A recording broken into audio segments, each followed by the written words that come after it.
ఇంట్లో ఏ నూనెతో దీపాన్ని వెలిగిస్తే మంచిది? దీపం పెట్టేటప్పుడు ఎలాంటి తప్పులు చేయకూడదు? ఏ నూనెతో దీపం వెలిగిస్తే ఎలాంటి ప్రయోజనాలు కలుగుతాయో తెలుసుకుందాం. నువ్వుల నూనెతో దీపం వెలిగిస్తే ఆరోగ్యం పెరుగుతుంది.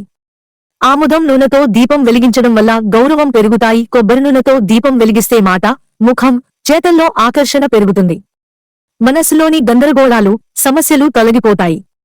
నెయ్యితో దీపం వెలిగిస్తే సంపదలు వస్తాయి. భక్తులు ఆలయంలో నూనె పోసి దీపాలు వెలిగించి శివుని పూజిస్తే అప్పులు తొలగిపోతాయి. ఇప్ప నూనెను దేవాలయాల్లో మాత్రమే వాడాలి. ఇంట్లో దీపాలు వెలిగించడానికి నూనెను ఉపయోగించకూడదు. వేప నూనెతో దీపం వెలిగించడం వల్ల ఇంట్లో ప్రశాంతత నెలకొంటుంది. దీపం వెలిగించినప్పటి నుంచి చల్లబడే వరకు నూనె అందులోనే ఉండాలి. సాధారణంగా దీపం వెలిగిస్తే నూనె పూర్తిగా అయిపోయి దీపం దానంతటదే ఆరిపోయే వరకు ఉంచాలి. దీపం దానంతటా అదే మండి కింద పడితే హానికరమని శాస్త్రం చెబుతోంది.